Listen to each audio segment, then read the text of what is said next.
नमस्कार साथियों, मैं राहुल आप सभी का संस्कृत स्पेस के इस पटल पर स्वागत करता हूँ। साथियों, बहुत दिनों के बाद आप लोगों के बीच आने का जो प्रयोजन है वो है आप स्क्रीन पे जो नोटिफिकेशन देख रहे हैं, यह नोटिफिकेशन जो है वह आपका एनटीए, अभी जो समाचारों में आप लोग जिसके किस्से सुन रहे हो, बदनाम किस्से, ठीक है। तो अभी एनटीए बदनाम गलियों में चल रहा है। क्यों बदनाम गलियों में चल रहा है?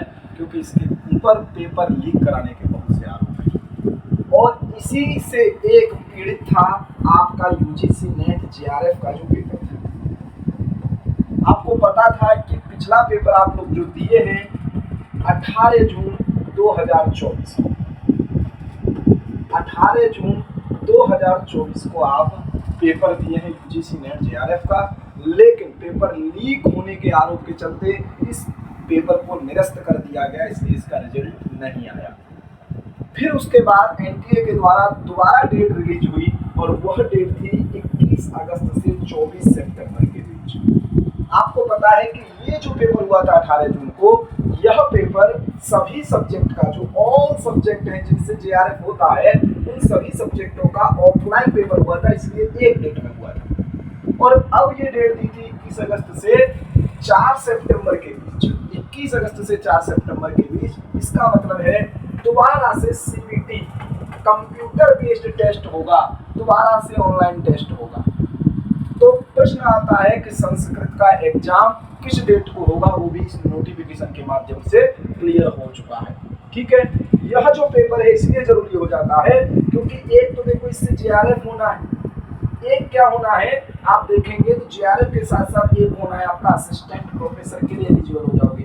एक हो जाएगा क्या, एक हो जाएगा आपका ओनली पीएचडी नाम से। ठीक है, 3 कैटेगरी है इसमें, ओनली पीएचडी पहले पे आपका है जिसमें जेआरएफ भी रहेगा, जिसमें आपका असिस्टेंट प्रोफेसर भी रहेगा, जिसमें आपकी पीएचडी भी रहेगी। ठीक है, दूसरा आपका है जिसमें असिस्टेंट प्रोफेसर रहेगा और आपकी पीएचडी रहेगी। ये 3 लेयर में आपका एग्जाम होना है। जो हाई स्कोर करेंगे वो तीनों के लिए एलिजिबल है, उनको जेआरएफ भी मिलेगा, वो असिस्टेंट प्रोफेसर के लिए भी एलिजिबल है और पीएचडी के लिए भी है। अर्थात जो पीएचडी की प्रवेश परीक्षा, अर्थात ऐसे लोग भी पीएचडी प्रवेश परीक्षा देते थे जिनका जेआरएफ नहीं है, लेकिन अब वह लोग पीएचडी का प्रवेश ले पाएंगे जिनके पास इस एग्जाम का रिजल्ट है, चाहे वो किसी भी रूप में हो। तीनों लेयर में से किसी भी रूप में उनके पास अगर रिजल्ट है, वही व्यक्ति उसके लिए क्या माना जाएगा, पात्र माना जाएगा। समझ में आया कि नहीं? मेरे कहने का मतलब है कि सीयूईटी पीएचडी की एंट्रेंस एग्जाम जो प्रवेश परीक्षा होती थी वो नहीं होगी। कोई यूनिवर्सिटी अपना इंडिविजुअल अगर एंट्रेंस एग्जाम कराता था वह भी नहीं होंगे। इसी के माध्यम से आपको पीएचडी में प्रवेश मिलेगा, इसी के माध्यम से प्रवेश होने के बाद जेआरएफ मिलेगा, इसी के माध्यम से आप असिस्टेंट प्रोफेसर के लिए एमए के बाद एलिजिबल हो। इसलिए यह पेपर क्या हो जाता है, खास हो जाता है। अभी क्या हुआ, बीच में खबर चल रही थी कि यह पेपर दोबारा नहीं होगा क्योंकि सीबीआई ने क्लीन चिट दे दी है कि यूजीसी नेट जेआरएफ का 18 जून को जो पेपर हुआ था वह लीक नहीं हुआ था। लेकिन एनटीए ने डेट दी थी कि 21 अगस्त से 4 सितंबर के बीच एग्जाम होगा। फिर 2 अगस्त को, आज हम 3 तारीख को देख रहे हैं, 2 अगस्त को ये नोटिफिकेशन आया था, कल ये नोटिफिकेशन आया था। और जो लोग हमारे व्हाट्सएप समूह से, टेलीग्राम समूह से जुड़े हुए हैं, उन लोगों ने यह नोटिफिकेशन कल ही देख लिया था। लेकिन जो दूर दराज गांव में बैठे लोग हैं उनके बीच इस खबर को पहुंचाना अत्यंत महत्वपूर्ण है क्योंकि परीक्षा के ज्यादा दिन नहीं बचे। अभी एक कोर्ट में पिटीशन दाखिल हुआ है, स्टूडेंट्स ने ही किया है कि जब सीबीआई ने क्लीन चिट दी तो दोबारा पेपर क्यों हो रहा है। लेकिन एनटीए ने डेट दी है, इसका मतलब ये भी है कि पेपर हो भी सकता है। तो हम लोग जो है गरीब लोग हैं, हम लोगों को क्या करते रहना है, तैयारी करते रहना है। अगर पेपर हो जाएगा तब भी अच्छा और नहीं भी होता है तो भी अच्छा। ये मैं क्यों कह रहा हूँ दोनों तरीके से अच्छा, क्योंकि हमारे पास दोनों प्रकार के लोग हैं। एक वो लोग हैं जिनका 18 तारीख को पेपर बहुत अच्छा गया था और एक वो लोग हैं जिनका 18 तारीख को पेपर गड़बड़ाया गया था। तो जिनका 18 तारीख को पेपर अच्छा गया था, जो 100+ स्कोर कर रहे थे, उन लोगों का कहना है, दोनों पेपर मिला करके उनका कहना है पेपर नहीं हो उसी से रिजल्ट बन जाए। लेकिन जिनका 1-2 क्वेश्चन से गड़बड़ा रहा था वो चाह रहे थे दोबारा पेपर हो जाए। इसलिए दोनों लोगों से मेरी दरख्वास्त है कि दोनों लोग अपनी तैयारी करते रहें, दोनों लोग अपनी तैयारी में लगे रहें। यही हमारा उद्देश्य था आपके सामने आ जाने का। आपके सीरियस होने के साथ साथ हमारी टीम भी साथ में आपके सीरियस हो गई है। कल से आप लोगों को, आज शाम से ही आप लोगों को क्वेश्चन मिलना शुरू हो जाएंगे। आप लोग कमेंट कर सकते हैं यूजीसी नेट जेआरएफ के सिलेबस की पाठ्यक्रम की जो 10 यूनिट्स हैं, उन किसी भी यूनिट का कोई टॉपिक आपको कठिन लगता है तो आप कमेंट कर सकते हैं और उससे रिलेटेड क्वेश्चन हमारी टीम के मेंबर आपको कराएंगे। तो देखिए, जो इस वाला जो पेपर होना है, ये बात क्लियर कर लीजिए कि सीबीटी होना है, कंप्यूटर बेस्ड टेस्ट होना है और ये 2 पालियों में होना है। कितनी पालियों में होना है? 2 पाली में होना है।